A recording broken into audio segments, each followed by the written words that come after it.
What's happening everyone, my name is Alex and welcome back to a new action camera review. For today I have a new one called the GitUp G3 Duo, but this one it's not like all the other action cameras that we've seen here on the channel, so this one is a bit different. So this camera can take a GPS unit or a slave camera, and if you have the slave camera attached you can record the front and the back, so it can record both cameras at the same time on the same SD card, and that's not something that we see every day. The maximum recording resolution when using two cameras it's only 1080p at 30 frames per second, but that's more than enough so you can see the back and the front. Now if you are using just the main camera, so just this one, you can record in 4K at 24 frames per second, but this camera cannot record in real 4K. However, this is not advertised as a 4K camera. So this camera would actually record in 2K and that recording would be interpolated to 4K. Price-wise, this camera costs about $130, but you can get this camera together with a slave camera and you can get both for about $179. Or you can get the slave camera or the GPS unit separate as well. So it really depends what you're looking for. As always, I'm gonna leave a link in the video's description just in case you wanna check out this camera.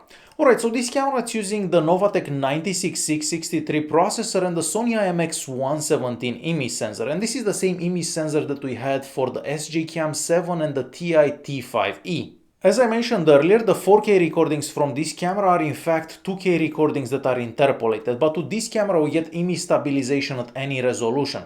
And here is a quick example with the image stabilization on and with the image stabilization off, recorded at 4K at 24 frames per second.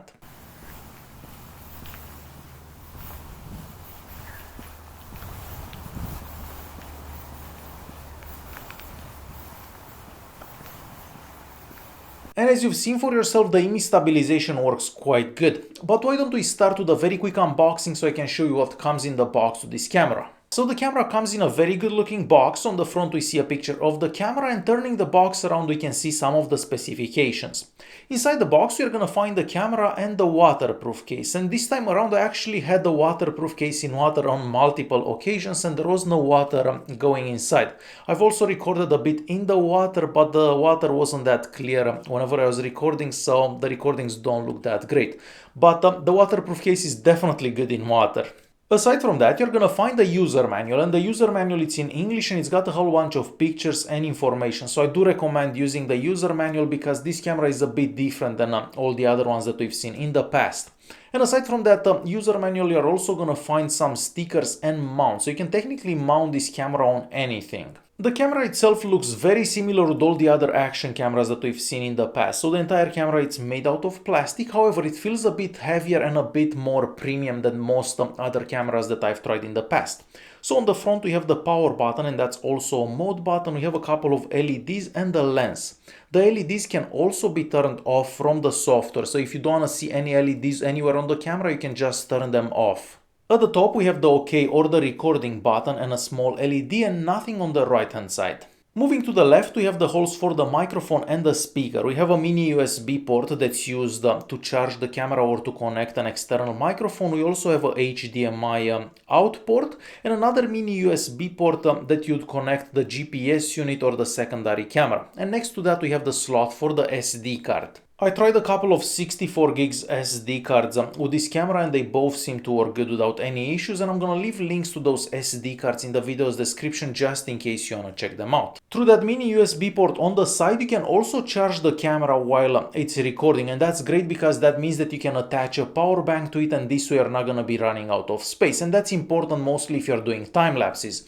And talking about time lapses, yes, this camera can do a time lapse with the press of a button, so you don't have to do anything else, you just press a button and the camera will do the time lapse by itself. And of course what you've just seen was a time lapse that I've done with this camera. Now even though there is no car mode available and you are in the settings, there is a setting in there that will allow the camera to start recording every time it gets power, so you could technically use this as a dash cam in your car as well. And next I want to show you a couple of sample recordings so you can see how the internal microphone sounds. Now if you need better sound you can always use an external microphone with this camera, but let's check out those samples.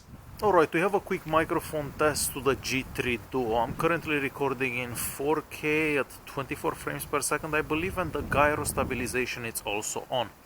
I'm holding the camera in my hand and it's also a bit windy, but other than that you should only be able to hear my voice. So this is how the microphone sounds. Alright, so I have another microphone test to the G3 Duo. I'm recording in 4K at 24 frames per second, the stabilization it's on, and it's very windy outside at this time. So aside from my voice, you're probably hearing a lot of wind noise as well. But under these conditions, this is how the microphone would sound. And as you've heard for yourself, the internal microphone is quite decent. Alright, so moving back to the camera and all the way at the bottom, there we have a 1/4 inch screw hole, so you could technically place this camera on a tripod, and we also have a little plastic door that covers a 1200 mAh battery. On one charge you can get about an hour and 10 minutes of recording in 4K or about an hour and 30 minutes if you are recording in 1080p. As for charging the camera, well, it takes about 2 hours to fully charge it from 0 to 100. And lastly, moving to the back of the camera, there we have a 2-inch touchscreen, and having a touchscreen on an action camera makes it much easier to use. So the viewing angles on this touchscreen are excellent, so you can see it no matter how you look at it, but I wish to get a bit brighter, because if you're outside in direct sunlight it is a bit difficult to see. But other than that, the screen looks quite good. Alright, so next we're gonna check out some video recordings that I've done during the day, because the video quality is very important for an action camera, and everything that you're about to see was recorded in 4K at 24 frames per second. So let's check those out.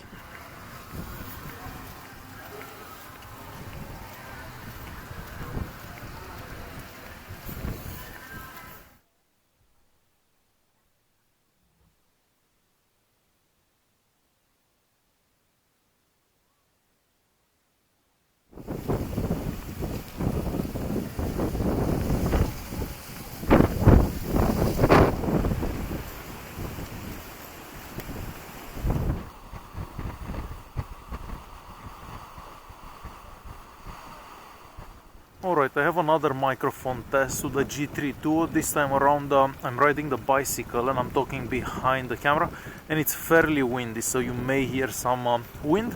But aside from the wind and maybe the bicycle, you should only be able to hear my voice.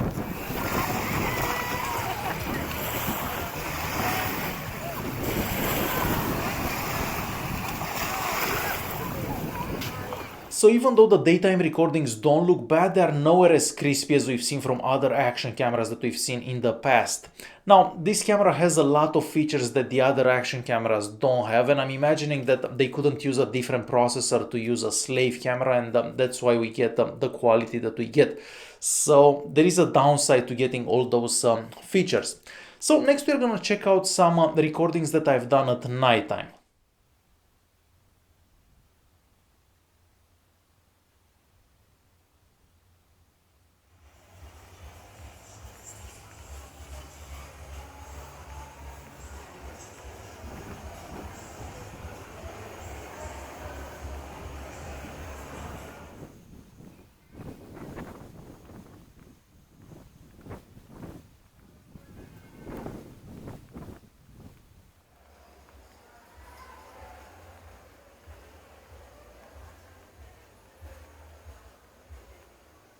A quick microphone test to this new action camera that I'm trying out.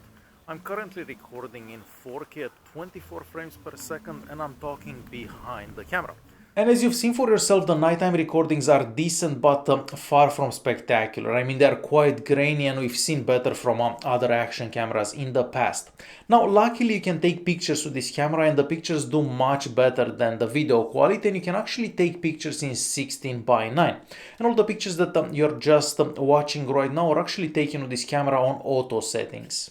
I forgot to mention that this camera can also be controlled over Wi-Fi right from your smartphone. So the camera will make a Wi-Fi network. You connect to that Wi-Fi network with your smartphone. Of course, you're gonna have to download an app on your smartphone, but once you have the app downloaded, you can basically control everything about the camera right from your smartphone. This works good up to 10 meters away from the camera. After that it tends to disconnect, and from there you can access whatever recordings you have made in the past to the camera. You can change settings and so on. Using the camera, it's fairly simple as well. So first of all, we have the power button on the front of the camera, and that's also a mode button. So you can change in between modes right from that mode button, or you can just swipe with your finger on the screen because we have a touch screen. So the camera has two sets of settings. The first one is the general settings mode, and to access that you press that little icon to the left bottom corner of the screen, and from there you can change the language, you can format the SD card, you can also change if those LEDs are on or off and so on. So definitely a lot of settings and more settings that you'd usually find on an action camera. Next we have the video settings mode, and to access that you press that little square at the bottom right corner of the screen. So from there you can change the screen resolution, and we have a lot of screen resolutions available. You can also turn on or off the HDR, you can turn on or off the gyro stabilization, so that's the image stabilization. We have a low light mode, in there you can set the microphone volume and much more. And of course there is a settings menu for the picture taking mode as well. So from there you can change the image size, you can control the shutter speed, so that's great if you're into long exposure pictures. You can also change the ISO and so on. So definitely a lot of settings and more settings that we've seen for a lot of action cameras in the past. And it's time to conclude this video. So yes, this camera has a lot of features and probably more features than a lot of other action cameras that we've seen in the past. So if you're buying this camera so you can have the slave camera or the GPS logger, is great because we don't really get that with any other action camera. But if you're just buying this camera to record in 4K, I feel that there are better choices out there for 4K recordings. But as I said, this camera has a lot of features and you're not gonna find those features for any other action camera. Alright guys, hopefully you enjoyed this video. If you did like it, press that like button. Don't forget to subscribe and I'll see you in the next one. Thanks for watching.